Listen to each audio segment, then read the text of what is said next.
Salut à tous, c'est Léa. Aujourd'hui, je vais vous parler d'un sujet qui me tient très à cœur. C'est la confiance en soi. Comment avoir confiance en soi? Je vais vous donner 10 conseils qui après ont marché pour moi et qui j'espère fonctionneront pour vous. La confiance en soi, on le sait, c'est subjectif d'une personne à une autre. Ça peut mettre des semaines, des mois, voire des années à se construire pour qu'au final, des fois, en une journée, vous perdiez complètement confiance en vous. Je vais vous donner donc 10 conseils, c'est parti. Mon premier conseil, c'est tout d'abord que vous preniez une feuille de papier et que vous marquiez 3 qualités et un défaut. Alors je sais, quand vous prendrez la feuille, vous aurez plus facilement votre défaut en tête, mais des fois c'est bien aussi de savoir lister ses qualités pour savoir qui on est. Je trouve ça très important. C'est pareil aussi, mettez-vous devant un miroir par exemple et citez au moins 5 choses que vous aimez sur votre physique et peut-être une chose que vous n'aimez pas. Mais aussi, très important, je veux que vous vous posiez la question de cette chose que vous n'aimez pas, est-ce que vous ne l'aimez pas, ça vient de vous ou est-ce que ça vient de quelqu'un qui vous a fait une remarque dessus ou bien d'une nouvelle mode, je sais pas, par exemple le tout petit nez que beaucoup ont et que vous n'avez pas, mais au départ c'était pas du tout un complexe pour vous. J'ai entendu tellement de choses qui sont à la mode qui vous vont créer des complexes alors que vous n'y aviez même pas pensé auparavant. Donc s'il vous plaît, faites-vous cette liste déjà pour vos qualités, 3 qualités, 1 défaut et faites-le, je sais pas, répétez-le chaque semaine, chaque mois si vous en ressentez le besoin et c'est très important, au moins vous définissez qui vous êtes. Personne ne sait mieux que vous qui vous êtes vraiment, donc je trouve ça hyper important. Mon deuxième conseil, c'est de commencer à s'accepter comme vous êtes. Je dis commencer parce que ça se fait petit à petit. Du jour au lendemain, on peut pas dire waouh, mais je suis trop belle, je suis magnifique, etc. Non, ça prend du temps et même si au final après vous ne trouverez pas forcément la plus belle du monde, si déjà vous arrivez à vous accepter, c'est déjà hyper bien. Il faut vraiment que vous commenciez à vous accepter vous et après vous pourrez aller vers les autres. C'est très important de se centrer du coup sur soi-même, que vous vous scanniez en fait un peu en intégralité, que ce soit votre caractère et votre physique et que vous commenciez à apprécier vraiment ce que votre papa, votre maman vous ont donné en fait. Par exemple, je sais pas, pour moi j'ai une cicatrice dans le sourcil, et ben elle fait partie de moi en fait, je l'ai depuis que j'ai 2 ans. Il y en a plein qui le remarquent pas, mais je trouve ça important, elle fait partie de moi et c'est comme ça, c'est quelque chose que je ne peux pas changer de toute façon. C'est comme le caractère. Voilà, je te conseille vraiment d'essayer de t'accepter au maximum petit à petit. Mon troisième conseil, c'est d'arrêter de te comparer. La comparaison, c'est vraiment, surtout à l'adolescence, c'est un fléau. En général, les gens qui critiquent le plus sont ceux qui ont le plus d'insécurité. C'est un truc de fou. Moi, je parle vraiment en tant que fille, hein, c'est mon expérience. Mais quand on critique, en fait, ça nous rassure, on se sent mieux, on a l'impression d'être meilleur, de se valoriser un peu plus, alors que vraiment, mais on en vaut mais tellement pas mieux. Tout le monde est passé par là, tout le monde juge tout le monde. Et le tout, c'est de sortir de ça, arrêtez de critiquer. S'il vous plaît, concentrez-vous sur votre personne. De vous comparer avec les autres, vous ne gagnerez absolument rien. Donc, s'il vous plaît, on arrête ça. Un quatrième conseil pour moi, c'est tout d'abord de faire les choses qu'on aime. Et c'est important parce qu'on se sent à l'aise en fait dans ce qu'on fait. Ça peut être, je sais pas, ça peut être lire un livre, s'occuper des animaux, écrire un blog, filmer une vidéo YouTube. Quand vous sentez que vous faites quelque chose que vous aimez, vous prenez confiance en vous parce que c'est quelque chose qui vous plaît ou vous vous sentez bien. Donc comme vous vous sentez bien dans votre tête, ça fait le job aussi. Donc vraiment, c'est super important de faire les choses que vous aimez. Cinquième conseil, hyper important, c'est s'entourer des bonnes personnes.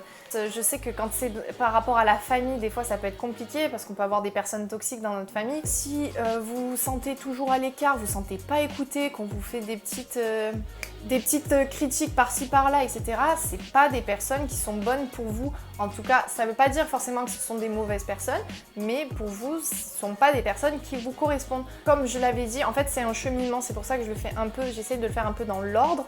Mais se connaître soi, etc., après ça permet de s'ouvrir aux autres et d'aller vers des gens qui nous ressemblent et avec qui on se sent bien et qui vont nous tirer vers le haut.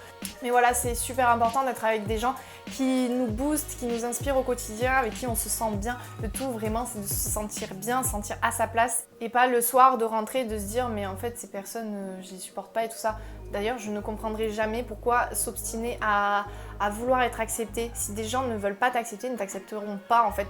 Je pense que tu as un feeling et en fait tu le sens si la personne tu l'aimes bien ou pas, etc. Fie-toi beaucoup à ton feeling, c'est important. Et voilà, vraiment t'entourer de personnes qui te tirent vers le haut, des personnes positives.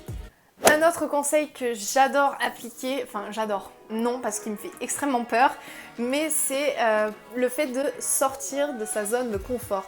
Je vous conseille de prendre un papier ou votre téléphone sur note et de lister les choses que vous avez peur de faire, de réaliser. C'est hyper important, vous listez ça vraiment, ça peut être des choses toutes bêtes, ça peut être prendre un cours de théâtre, ça peut être faire un shooting photo, prendre la parole en cours, etc. Par exemple, vous pouvez mettre en haut ce qui vous fait vraiment le plus peur et en bas ce qui vous fait peur mais que vous pensez pouvoir faire petit à petit et en fait jusqu'à arriver en haut. Sortir de sa zone de confort, c'est vraiment ça, c'est aller dans l'inconnu. Vous avez peur de faire un saut en parachute et que vous en faites un et que vraiment vous dites j'ai envie de vaincre cette peur, etc.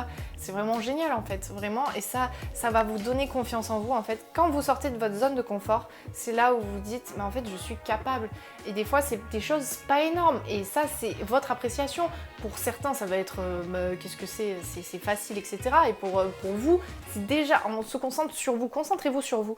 Si déjà pour vous c'est un petit pas pour vous dire que vous êtes capable et que c'est super, ben, tant mieux. Et je suis super contente pour vous si déjà ce petit pas il fait que dans votre tête vous vous sentez beaucoup plus capable et que vous vous sentez mieux en fait tout simplement. Mettez-vous des petits défis, des petites choses et vous verrez après vous serez hyper content d'avoir réalisé ces petites choses que vous aviez notées.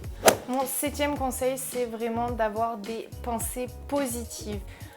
L'humain fonctionne sur les sentiments, on est très sensible aux sentiments, les émotions qu'on peut dégager, etc. Donc vraiment, en fait, si chaque jour vous pensez une petite chose positive dès le matin ou que déjà rien que vous penchez sur le côté positif d'une chose, vous verrez, vous prendrez davantage confiance en vous. Dites-vous, je suis capable, je vais y arriver, etc. Au lieu de dire c'est trop dur, c'est trop nul, je suis trop nul, j'y arriverai jamais, etc.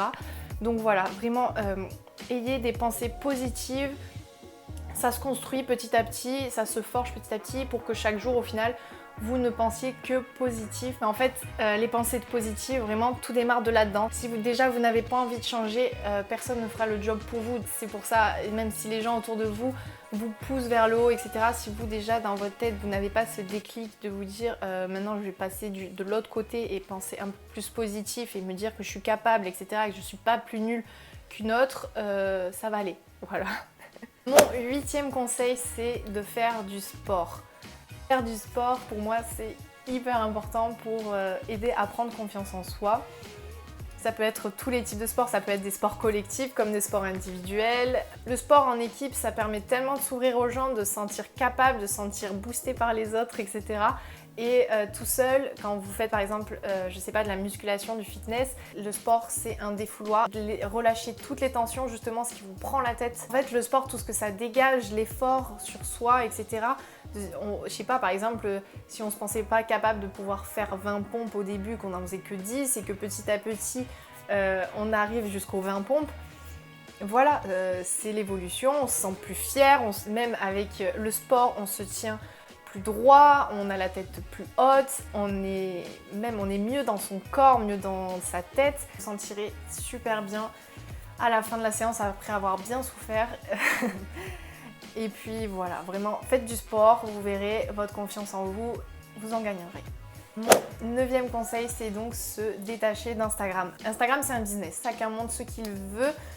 Des fois, les plus jeunes ont du mal à se détacher, même les plus âgés. Des fois, on peut se sentir un peu nul, notre vie est nulle, alors que pas du tout. C'est eux qui vous montrent juste ce qu'ils veulent, autant ils sont profondément tristes, on n'en sait rien. Instagram, ce n'est pas la réalité. Il faut vraiment se détacher de ça, sachant que énormément de photos sur Instagram sont retouchées, que ce soit au niveau des filtres, que ce soit au niveau du lissage de peau, etc.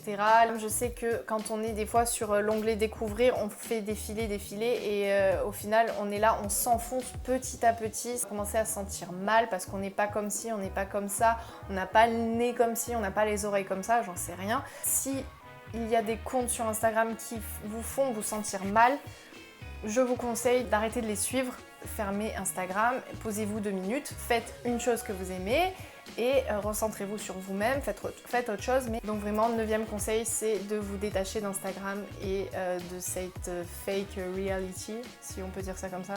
Voilà pour mon 9e conseil. Et mon 10e conseil, c'est un peu celui où je vais un peu tout refourguer, c'est en fait de s'en foutre. Moi, je trouve qu'à partir du moment où dans sa tête déjà on se dit je m'en fous, c'est pas grave, je m'en fous, etc. Et ben on se détache de plus en plus du regard des autres et on est plus porté sur nous et on est beaucoup plus libre de faire ce qu'on veut, d'être nous-mêmes, etc. et de s'en foutre. Dis-toi, je m'en fous. Si les gens te disent la honte, on s'en fout. Regarde, je m'affiche bien sur YouTube. C'est pas la honte, c'est pas tant la catastrophe que ça. Vraiment de s'en foutre. On n'a qu'une seule vie. On n'a qu'une seule vie. On peut pas la passer à recopier quelqu'un, à ne pas être pleinement soi-même et à pas faire ce qu'on veut. Je trouve ça hyper important de détacher de tout ça et de des fois pas prendre trop les choses au sérieux, trop à cœur et juste de kiffer en fait ce que tu fais. Ça arrive à tout le monde aussi d'avoir des échecs, il faut pas laisser un échec détruire cette confiance en nous. Ça définit pas qui on est, les échecs tout le monde en a et les personnes justement fortes, ce sont celles qui se relèvent et qui vont de l'avant et qui vont se dire ok, analyser ce qui va pas mais ne pas se dire tout de suite je suis nulle, je n'y arriverai jamais, etc. Il faut s'efforcer, toujours persévérer, toujours reprendre ses conseils dans l'ordre comme ça, tu te ressens sur toi-même, tu analyses la situation avec qualité défaut sur la situation. Si tu as besoin d'en parler à quelqu'un, tu en parles à quelqu'un de bienveillant qui va pouvoir t'aider, te dire des fois ce qui va pas et voilà. S'il vous plaît, prenez confiance en vous, c'est hyper important pour votre santé mentale. C'est un peu tout pour les conseils que j'avais pour la confiance en soi. J'espère que ça t'a plu. Il faut savoir que quoi que tu dises, quoi que tu fasses, tu seras toujours critiqué. Il y aura toujours des gens qui ne seront pas d'accord avec ce que tu fais et d'autres au contraire qui t'encourageront à faire ce que tu fais. C'est toujours plus facile de dire qu'on n'aime pas plutôt qu'on aime bien. J'espère que ça t'a plu. Si tu as d'autres conseils, n'hésite pas à me les dire en commentaire. Ça me fera très plaisir d'entendre les tiens, ce qui fait que comment toi tu arrives à avoir confiance en toi. C'est un chemin long, pas toujours évident, mais voilà. D'ici là, je te retrouve dans une prochaine vidéo. Prends bien soin de toi. À la prochaine. Ciao.